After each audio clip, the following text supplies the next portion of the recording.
YouTube, with the Cleveland Cavaliers having a busy offseason in 2023, acquiring big role player pieces like Max Strus and George Niang to fill out that wing position, and with a young talented roster on the books, they still fail in 2024 to reach the conference finals. Now, I will say, just a few years ago, this team was a lottery team, and credit is deserved to the front office to getting them where they are now. But the Cavaliers have a pivotal offseason for their franchise moving forward. Their three best players have been all linked to trade rumors leading up to the 2024 offseason, and that is Darius Garland, Donovan Mitchell, and Jarrett Allen. The Cavs are kind of at a crossroads, you know? Like I mentioned before, they have a lot of young talented pieces, but they just aren't able to get over that hump with the roster they have now. And with the firing of JB Bickerstaff in the offseason, I think the Cavs are going to have another busy offseason in 2024. In this video, I will attempt to answer the question along with you guys. What's next for the Cleveland Cavaliers? What's the best route they can take in the 2024 offseason to solidify this team and give their franchise the best chance they have to reach in the conference finals or even the NBA finals in 2025. We'll be diving through the roster. We'll be exploring,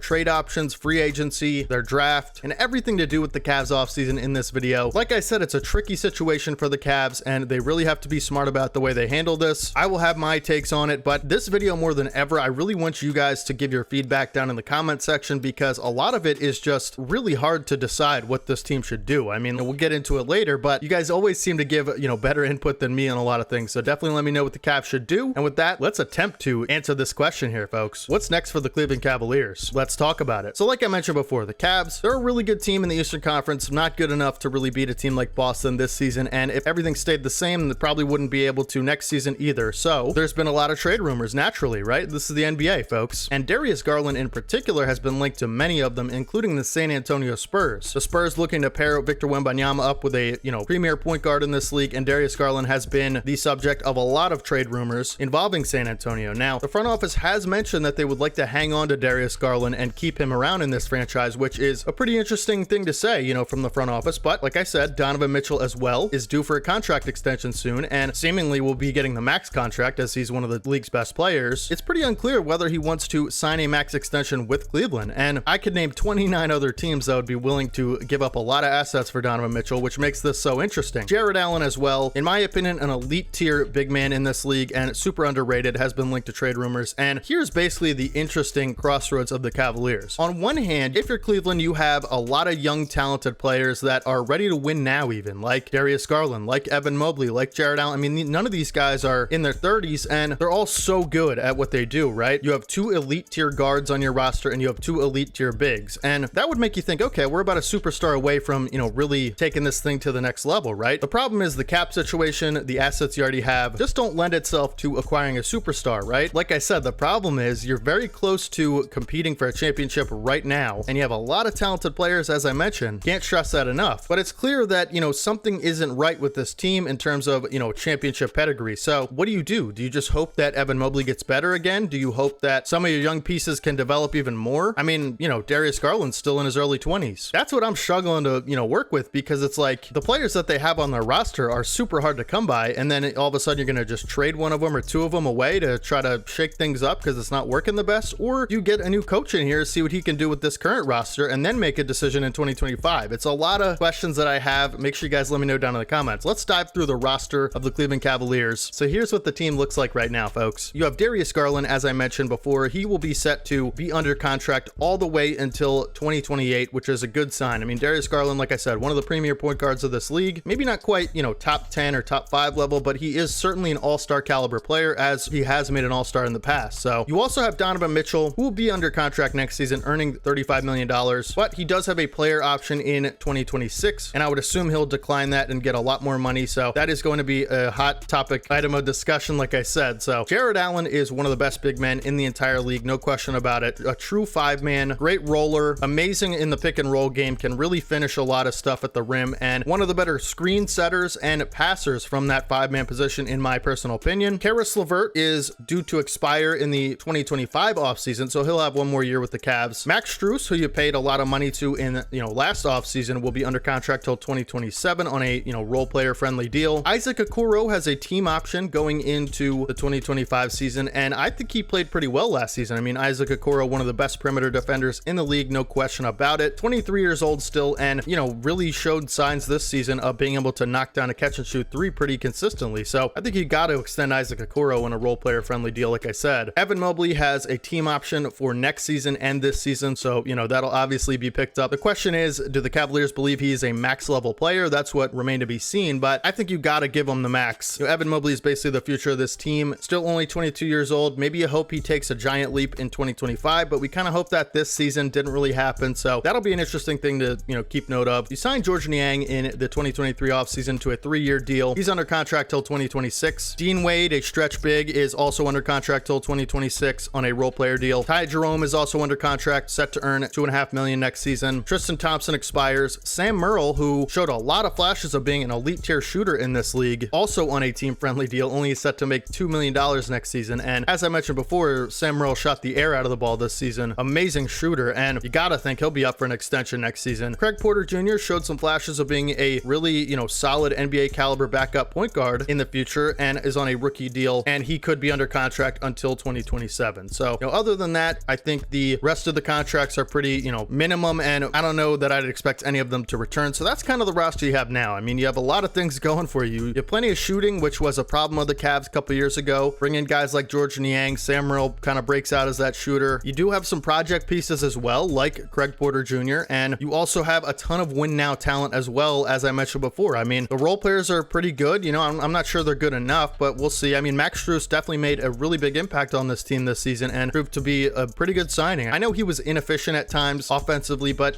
he's another guy that's able to handle the ball and kind of facilitate an offense at times. Maybe not the guy you want to be putting the ball in his hand that much, but he is capable of doing that if people go down, or if you just need someone from that second unit to come in and fill that role. So a lot going for the Cavs, obviously, that we wouldn't be talking about them that much if there wasn't a lot of potential on this team and really solid players. A big thing to note, I think, for this team is this is the thing you have to be able to figure out if you're going to move forward with this core of the big four, right? Mobley, Allen, Garland, and Mitchell. In my opinion, I'm not an expert or anything like that. I don't claim to be, and I don't watch every Cavs game, but I have watched a decent amount this season. I am a league pass owner. I'm just not sure that this Darius Garland and Donovan Mitchell fit has ever been the best, right? I think you took a stab at it, and I think it was a good move to do that, but I'm just not sure the fit is great. You have two small guards who can get attacked on defense pretty easily in the playoffs, as we've seen before. Two guards that, virtually are doing similar things. Garland's more of a traditional point guard, in my opinion, but Mitchell can do that as well. I mean, these guards are a little bit redundant skill set wise, and I just wonder how much, Donovan Mitchell or Darius Garland are limiting each other in terms of on-ball creation. I mean, the strengths of both of them are offensive on-ball creation, and so two of them can't have the ball at the same time setting up an offense. That's just, one of those guys is gonna have to stand behind the three-point line, wait for a catch and shoot three, or it's gonna have to be my turn, your turn. And as I mentioned before, defensively, it's not a great fit either. So this is what I think the new coach, whoever it's gonna be, is gonna have to deal with and figure out in the 2025 season, and that might determine whether or not the Cavs want to move forward with a Donovan Mitchell max extension. But you guys can let me know down in the comment section if I'm missing something about this pairing, but I just don't see it as a great on-court fit a lot of times. These are two great, elite tier guards, as I mentioned before, but I do think it is a little bit limiting for each one of them to be on the same team and floor at the same time. So let me know if I'm, getting something wrong there, but that's kind of what I think, and that's a little bit of the issue with this team at times, just in general, right? The cap space situation is interesting for the Cavs. I mean, as I stated, Evan Mobley's going to be up for a max extension. He'll certainly get it. I mean, like I said, this is not a guy you want to play around with in terms of his future with the team. I mean, he's clearly one of the future cornerstones of this team and one of the best potential players on this team. He's still a super young player. I know offensively he hasn't been what a lot of Cavs fans wanted early in his career so far, but he's only 22 years old, and I think giving him some time to work with a new coach, a new staff, maybe find a different role in that team next season. Again, this coaching thing will be very interesting to see how it plays out for a guy like Evan Mobley. But defensively, he's a DPOY candidate every time he's on the floor and every season. I mean, I believe he was a runner-up 2 years ago and certainly capable of being a elite tier defensive anchor for this team, being able to guard so many positions and using his length and athleticism to protect the rim at an elite level. Offensively, it's the jump shooting. In my opinion, it's him being able to knock down a consistent three really opens up your offense, and he just hasn't been able to do that consistently. If he can find a rhythm and find a way to, I mean, in the playoffs he shot a little better this season, so who knows, right? But Evan Mobley will certainly be getting an extension, no question about it, and it'll probably be the max. That kind of leaves your cap situation in a little bit of a mess, because let's assume you let a guy like Karis LeVert go in 2025, which I would expect unless something crazy happens. happens that I'm not foreseeing. But either way you slice it, I mean, the Cavs are going to have so much money on their payroll. You know, Darius Garland certainly, unless a trade happens, which doesn't seem like they want to do, will be on the books for upwards of $35 million